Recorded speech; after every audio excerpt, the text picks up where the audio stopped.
সম্মানিত viewers, টিপলদার IT বাড়ি চ্যানেলে আপনাদের স্বাগত জানাচ্ছি। দেখেন, যে কোনো সরকারি কর্মচারী বা কর্মকর্তার 1 বছরের স্যালারি স্টেটমেন্ট আপনারা ডিডিআইডি থেকে নিতে পারবেন ডাউনলোড করে। আর এই ডিডিআইডি থেকে কিভাবে একজন সরকারি কর্মকর্তা বা কর্মচারীর স্যালারি স্টেটমেন্ট বের করে নিতে হয় তা দেখাবো এক এক করে। এই কাজটি করার জন্য প্রথমেই আমরা এই যে গুগল ক্রোম ব্রাউজারটি আছে, আমরা এই গুগল ক্রোম ব্রাউজারটি ওপেন করব। আমি গুগল ক্রোম ব্রাউজারটি ওপেন করছি। তারপরে যে উপরে সার্চ বার আছে, জাস্ট আমরা এখানে টাইপ করব আইবাস। দেখেন আইবাস প্লাস প্লাস আমি যখন টাইপ করলাম, তারপরে এখানে একটা অপশন দেখা যাচ্ছে, দেখেন লগইন আইবাস। আমরা এখানে ক্লিক করি। এখানে একজন ডিডিও আইডি পাসওয়ার্ড দিয়ে আমরা এই ক্যাপচাটা এখানে টাইপ করে আমরা এই লগইনে ক্লিক করব। আমি ডিডিও আইডি এবং ইউজার নেম পাসওয়ার্ড দিয়ে লগইন করছি।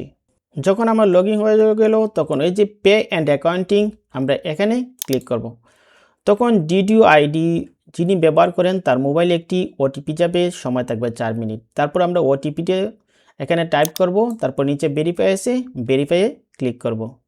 আমি ওটিপি টাইপ করে দিলাম, তারপর নিচে ভেরিফাই আছে, এই ভেরিফাইয়ে ক্লিক করলাম। দেখেন যখন এখানে আসবো, বাম দিকে একটা অপশন পাবেন রিপোর্ট, আমরা রিপোর্টে ক্লিক করব। তারপরে লেখা আছে দেখেন রিপোর্ট চার্জ বাই এনআইডি, আমরা এখানে ক্লিক করলাম। তারপরে এখানে লেখা আছে দেখেন রিপোর্ট এমপ্লয়ি স্যালারি স্টেটমেন্ট। তারপর এখানে আছে ফিসক্যাল ইয়ার, কোন বছরের রিপোর্ট নিতে চান সেই ইয়ারটা সিলেক্ট করে দিতে হবে।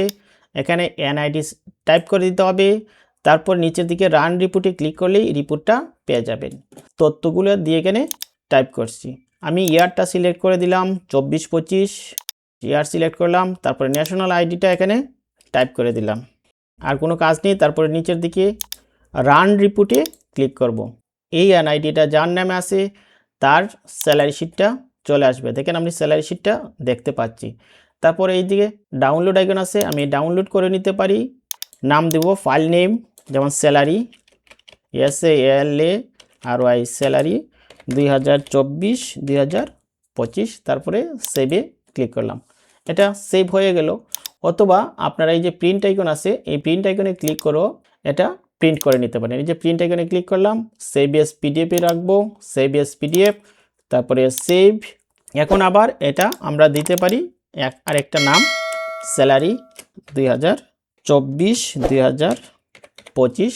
ডান দিকে সেভ আছে, সেভ আইকনে ক্লিক করলাম। আমার এটা সেভ হয়ে গেল। যখন সেভ হয়ে গেল আমি এখান থেকে বের হয়ে গেলাম, আমার এটা ক্লোজ করে দিলাম।